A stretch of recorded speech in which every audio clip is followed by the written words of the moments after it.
Hello students, welcome to today's session of Massive Open Online course on International Economics. In today's session, we will discuss about Political Economy of Trade Policy.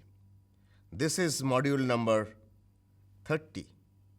Students, if you remember, in all our previous modules, we talked about international trade theory and international trade policy. In economics, students, you know, we have broadly two branches or two types of analysis we do. One is called positive economics, the other is called normative economics. Positive economics means if this happens, what is going to happen? And the normative economics means if this happens, what is going to happen and whether that is good or bad for the society. So all these things are done in welfare analysis, gains from trade. But the story is not so simple, my dear students, because we know that if trade takes place, there would be gains from trade. If the distribution is free, then everybody should be happy. Everybody should get something, because trade often leads to a non-zero sum game. It's a positive sum game. Zero sum game means when someone wins, someone must lose. But in trade, it may not happen. Everybody is gaining. Someone is gaining more and someone is gaining less. So in that case, who is going to gain more or who is going to gain less, that is largely determined by two things. One is whether the country is large enough to influence international decisions or international price ratios, and what is the political economy of trade policy, whether you can twist the international trade policy in your favor or not, whether the international organizations or bodies are driven by your interest or not, whether the international bodies are taking care of your benefits or not. So when this thing comes into play, the story or the straightforward arguments of trade leading to gains from trade and increase in welfare is not very apparent. So we need to know what are the factors, and before that we also check a few things, that whether tariff or optimum tariff or large country, small country, how these things are going to be intertwined with each other. So the contents of today's lecture, first of all, we will talk about the supply, demand and trade in a single industry or single economy, because essentially, political economy of trade policy is going to give us an all-inclusive idea or all-inclusive lecture of how trade takes place, who imports what, who exports what, and then tariff, optimum tariff, whether it is welfare improving or not, what is going to happen for large country, what is going to happen for small country, and we'll also touch upon a little bit on international organizations that are related with trade theory and trade policy all across the globe. So, and then we will look at the home's demand curve, import demand curve and foreign export supply curve, because as you know, home imports that commodity that is being supplied by foreign. So home's import is foreign's export and home's export is foreign's import. Students, if you remember, I told you once that essentially it's a reciprocal demand theory, because there is reciprocity. If I export, someone must be there to buy my exportable good. So someone must be there to import that commodity. If I supply this good, it must be reciprocated by the demand by another country. And if that country demands my commodity, I will reciprocate by demanding his commodity. So the whole thing is reciprocal demand theory. And then what is the world equilibrium? And then the effects of a tariff in home, foreign and the world market in a small economy. And then the efficiency case for free trade. And then I will just touch upon the optimum tariff case. And then domestic market failure argument and tariff. This market failure issue would be discussed in more detail in our next module, where there is going to be discussed distortion and immeasurization and other issues. So that is kept for another module. and then we gradually move to income distribution and trade policy, and then international negotiation and trade policies. So, what are the basic learning goals for our lecture today? We will articulate arguments for free trade first, because we will try to say that free trade is good. And of course, free trade is good. And then go beyond the conventional gains from trade argument, because gains from trade is not always guaranteed.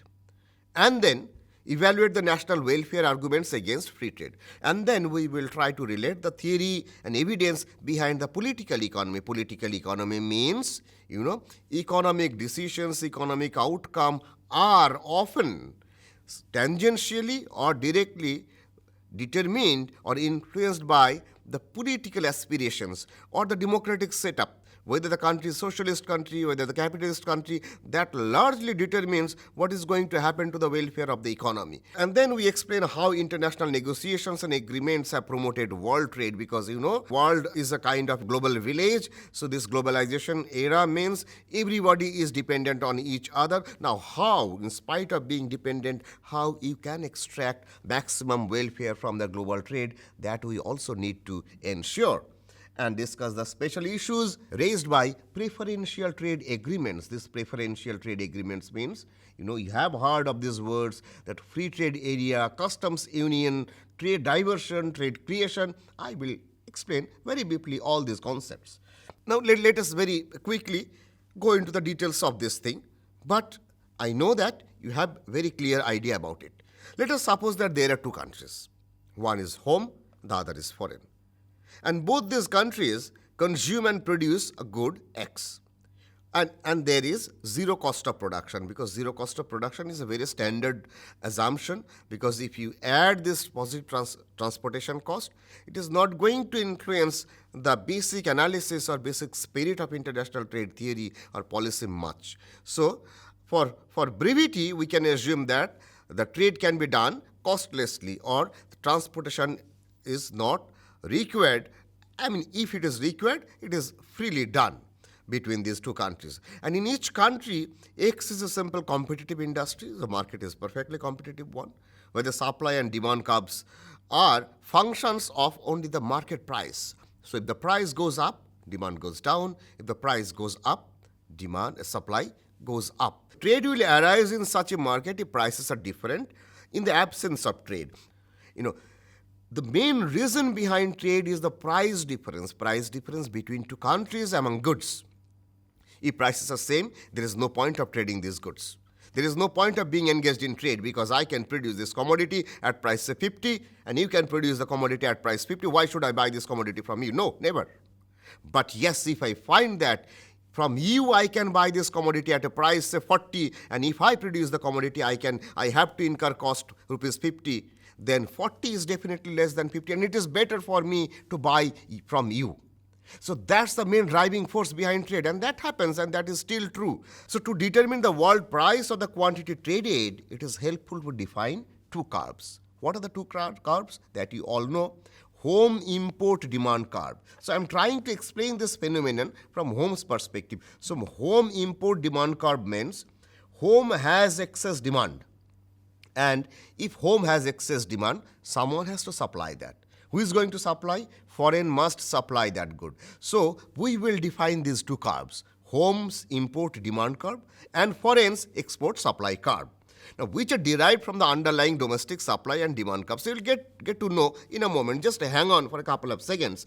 So home import demand is excess of what home consumers demand over what home producers supply.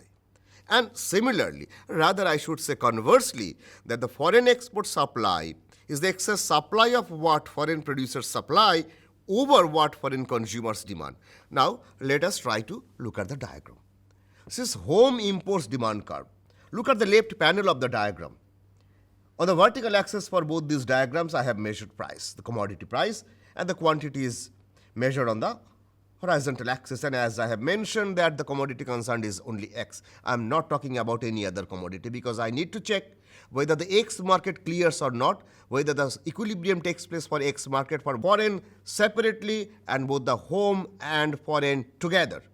Because international trade or transaction means everybody is happy, means India is happy, China is happy, America is happy, Russia is happy, Australia is happy. So all these countries are taking together, their demand and supply must be equal, because if demand and supply are not equal, there must be some parties who are not happy. So let's see what happens here. So the demand curve is the black one, left to right in the left panel, and the supply curve is the blue one. It is positively sloping from left to right. Now let us focus on three price levels. If the price level is PA, and this is say autarkic price level. So if the price level is PA, the demand is determined from the point of intersection of PA and the black line. And when I see that, I find that this is the demand for the commodity.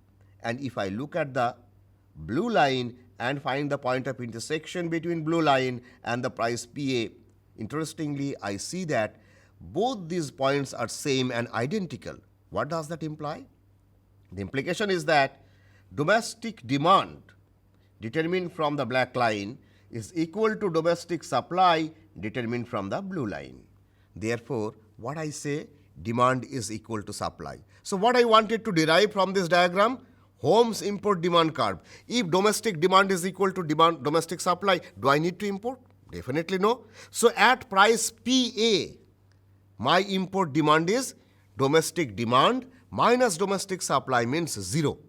So at price PA, my import demand is 0. Look at the right hand side or the right panel of the diagram. When price is PA, import demand is 0. So this line is not the demand curve. This line is the import demand curve. It is not the demand for the commodity, rather it is the demand for the importable good. So now let us assume that the price goes down. If the price goes down to P2, my home demand is this much and the home supply is this much. Now look at this diagram, students, very carefully. The demand for P2 price is this, which is greater than the domestic supply.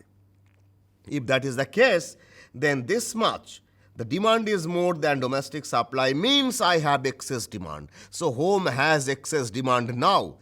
If home has excess demand, then that is my demand for import. And whether that import is coming from country B, C, D, this diagram has nothing to do with that. But the point that I can say from this diagram is that when price goes down to P2, home requires more commodity that it produces. Home produces this much, but the home consumer wants to buy more, because it is evident that when price goes down, demand must increase, and when price goes down, producers feel reluctant to produce the good. So if producers produces less and the consumers demand more, there should be excess demand, and this excess demand must be imported from someone. From whom? I'll come to that question after some time. And when the price goes down to P1, the excess demand increases further from S2D2 to S1D1. So now the excess demand is S1D1. So this D1 minus S1 is denoted by this part, and D2 minus S2 is denoted by this part. So this 2 corresponds to price level P2, A point corresponds to price level PA, and point 1 corresponds to price level P1. So from the left panel where I have domestic demand and supply curve, to the right panel I am having the difference between domestic demand and supply, and that is my import. So from this diagram, now I draw the import demand curve for the home economy for different price level. Now let me check what is happening to another country. Another country means what I assumed at the very beginning, that there are two countries, home and foreign. You can put any name, India, America, India, Australia, any country. So the point is that one country is trading with another country. Look at this diagram. Now this is the demand curve and this is the supply curve. Just for your understanding, just look at the shape or the position of the demand curve. Here, and the supply curve is here for the home economy. And now the foreign economy, just I intentionally did this thing so that you can understand there must be some difference between home and foreign. So when the price was high in home economy, if you remember my previous diagram, say it is here, the domestic market clears. But when the price is high here, domestic foreign market does not clear. Rather, when the price is low, the foreign market clears. So this complementarity between home and foreign actually triggers trade. So when there are two countries, these two countries must be complementary to each other. Complementary in production, complementary in production, complementary in consumption, complementary in price. If I have more, you have less. If I have less, you have more. If I want to produce more, you want to produce less. This complementarity is again, main driving force, and this complementarity is there because, what I said, if you are more, I am less. If your price is more, my price is less. So this more and less complementarity is giving me this equilibrium. And what is happening in this diagram? Just you follow the arguments that I presented for the previous slide. When the price of A is low, the foreign market clears. That's true, very clear here.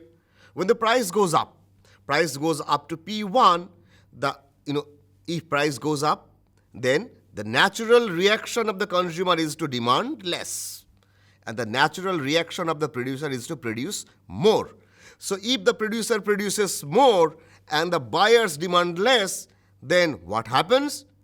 The automatic outcome is that there would be more supply, less demand. So if that happens, there would be excess supply. So when the price goes up to 1 P1, I have this much of excess supply in the foreign market. So D1 star, S1 star is excess supply in the foreign market. And when price goes up further, at P2, excess supply increases. Now, for all these price levels, PS star, P1 star, P1 and P2, I have this kind of a curve, which again, my dear students, this is not import demand because foreign is having excess supply of the commodity X. So if foreign have excess supply of the commodity, it is not going to import. If foreign have more of the commodity produced at that economy, that must be exported. So the same commodity is not going to give import demand for the foreign. Rather, the same commodity is going to give export supply of the commodity X for the foreign. So for the same commodity, I had import demand curve here, and for the same commodity, I am having export supply curve. And now I can have the equilibrium.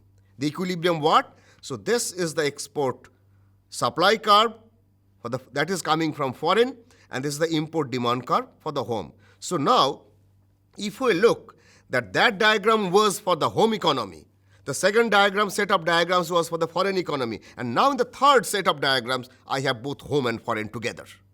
So I have the world diagram here for a particular good.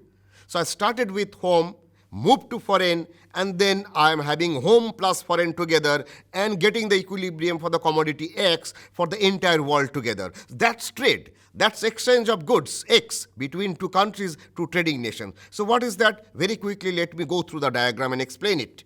So the equilibrium world price is where home import demand is equal to the foreign export supply, because the home import demand curve is my MD curve and the export supply curve is XS curve. So when these two curves intersect each other, I get the equilibrium price PW and the world equilibrium buying and selling of the commodity X. Mind it, this excess demand is over and above the domestic consumption because they are trying to consume more, and this more is being supplied by the foreign economy. And this QOQW, or this much of commodity, is again supplied by the foreign because foreign is having more of production. If the foreign doesn't have any outlet like home economy to sell the commodity, that commodity is going to be stored there and it may be complete wastage. So, in a sense, trade is allowing us to fulfill our unfulfilled demand, and at the same time, on the other hand, trade is allowing someone to fulfill the unsold commodity. So unsold and unfulfilled demand and supply are getting equalized in the world market.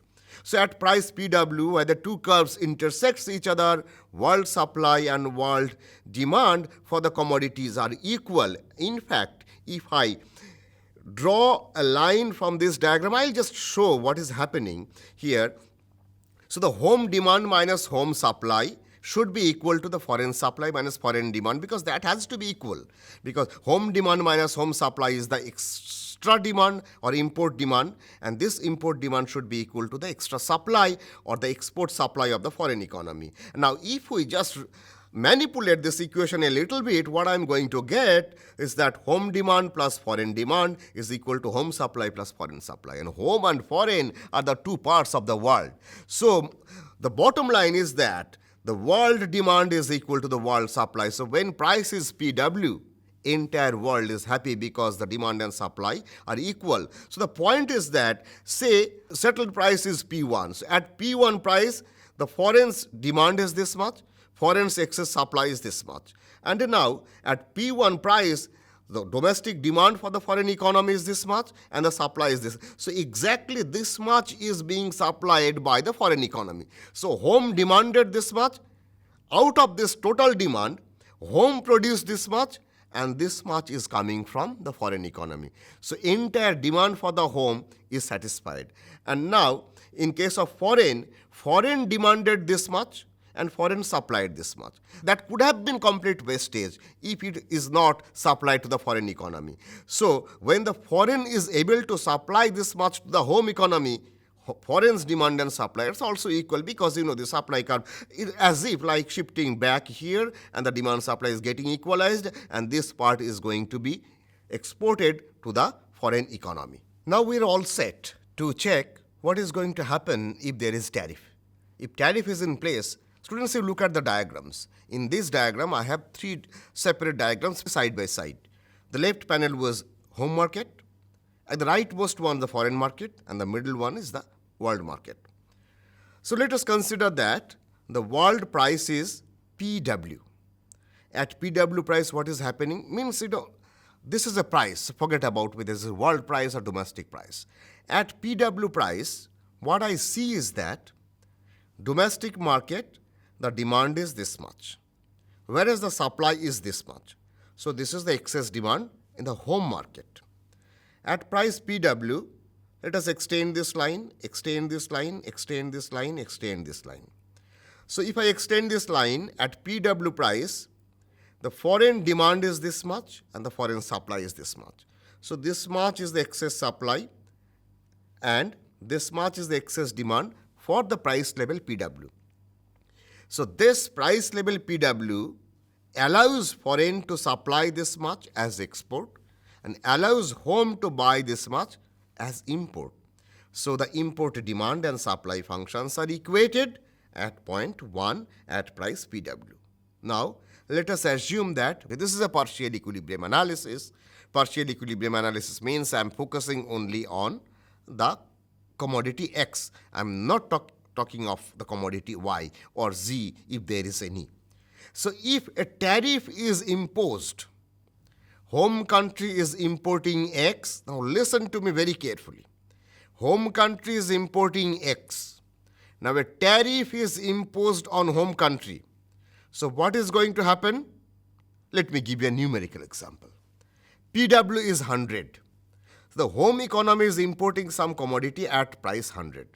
So the price of X will be higher in home country. It is more than 100, so it is 110. So if 110 is there, then what will happen? The demand for that commodity in the home market must not be that much. Because when price was 100, that was the excess demand. But now price is not 100. Price is 110. So excess demand should not be this much. Rather, excess demand would be this much. So 110 price is PT. Now excess demand is only this much. So at this price, the foreign wanted to supply this much because the home wanted to buy this much. But the interesting turn is that when tariff is imposed, home is not interested to buy that much. Rather, home is interested to buy less than that.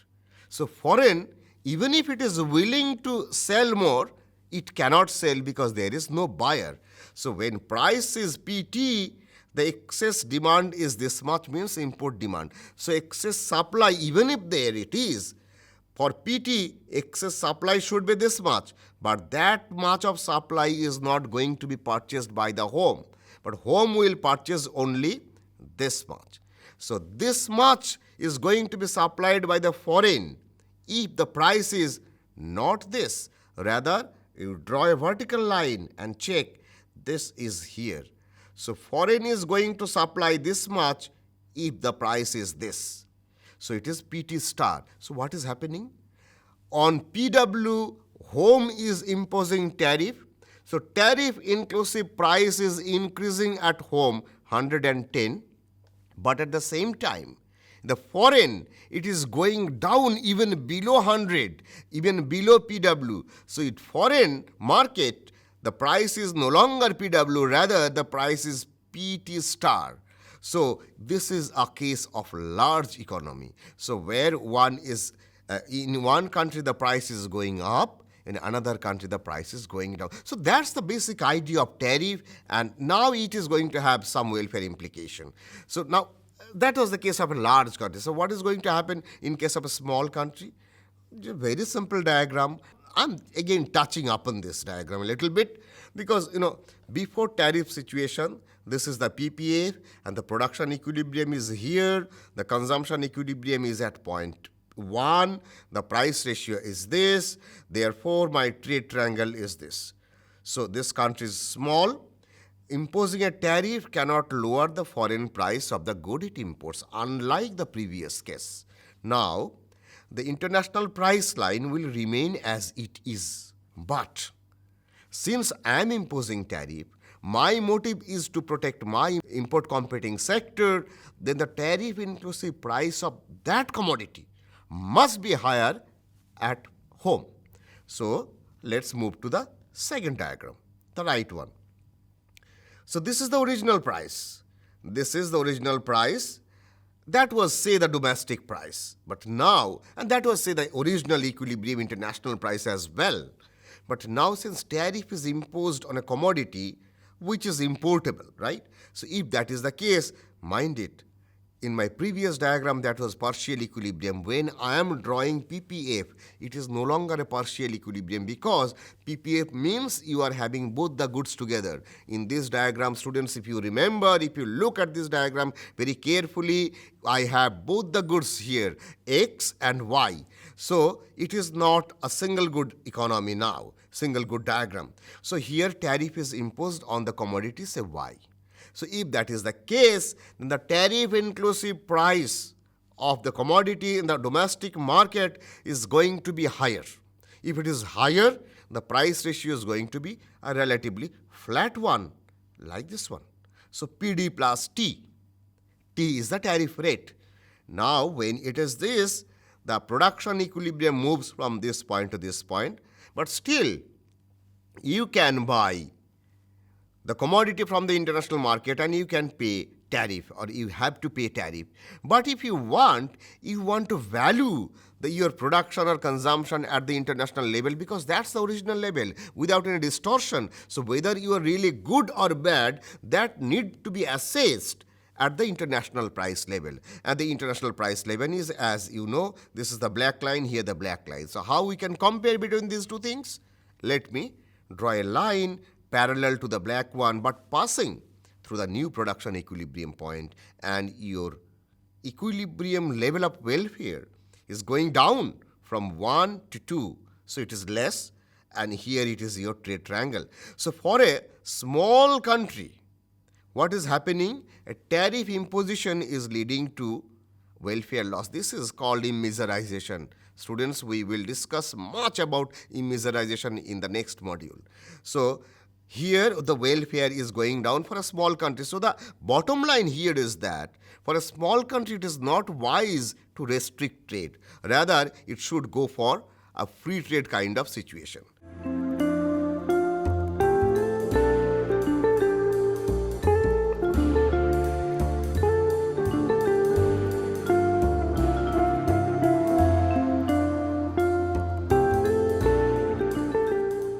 What is the efficacy case for free trade? Very briefly, what I can say is that the efficiency case for free trade is simply the reverse of cost-benefit analysis of a tariff. Now, here if you look at this diagram, then you can check what? When the price is there and the quantity is there, and this is the standard demand and supply curve, and the world price is like this, and you are imposing a tariff, the tariff inclusive price for the commodity is going up. And what is happening here, this part is a kind of deadweight loss that you know from microeconomics. This part is also called deadweight loss, and this deadweight loss is coming from consumption distortion, and this deadweight loss is coming from the production distortion. What is that? The point is that I am paying more price.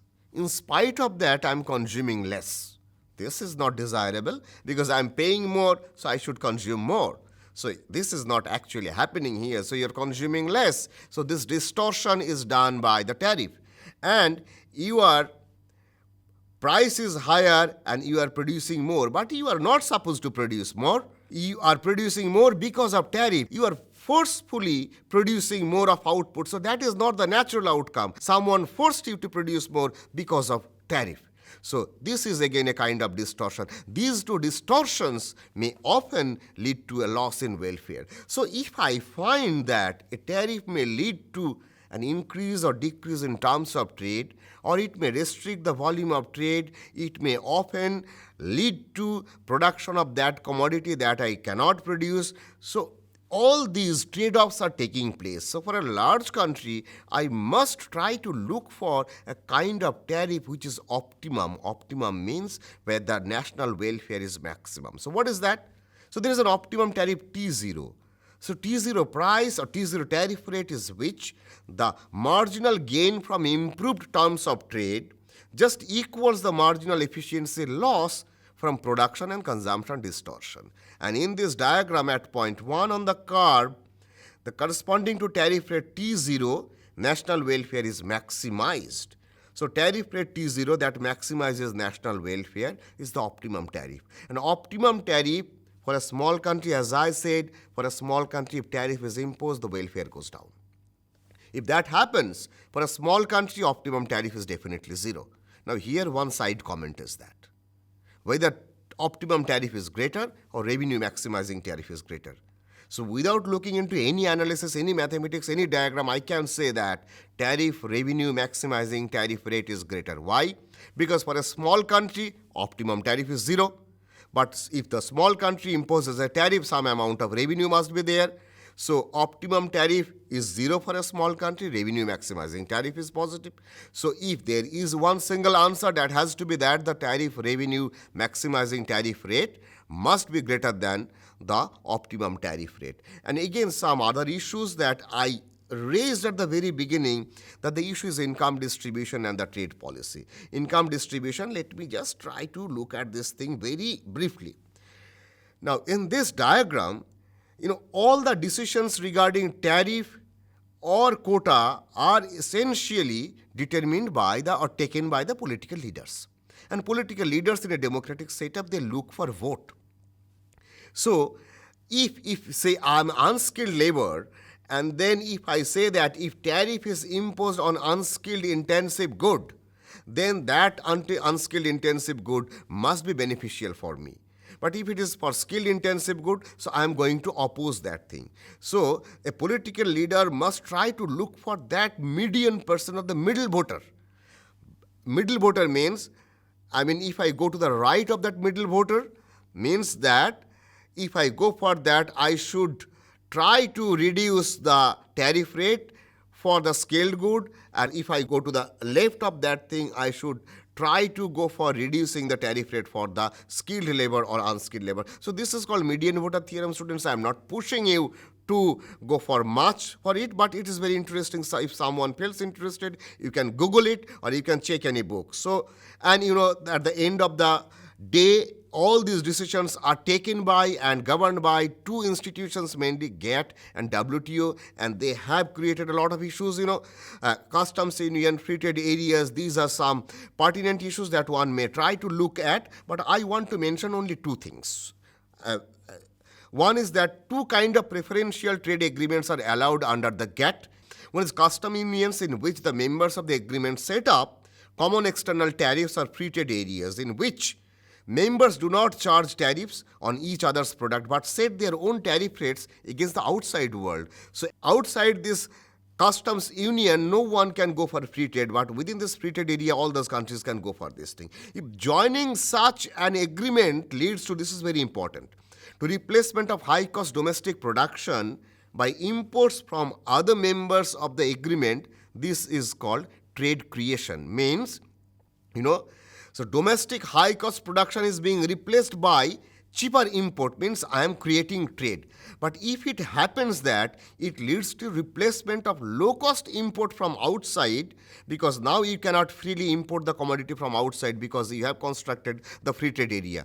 Before that, you could have imported, the commodity from a lower source, lower cost source or lower price source. Now you are forced to buy this commodity from someone where the price is high, or you are forced to produce the commodity at your own market or your industry. So this is called trade diversion. So these two issues, trade creation and trade diversions, you may think of looking at this thing very carefully because these are one important integral part of political economy of trade policy. So far, this is good enough for this course. So thank you, students, once again, because this module was a tricky one, but I'm pretty sure that you got to understand how these trade policies and international relations are intertwined with each other. So I again thank you.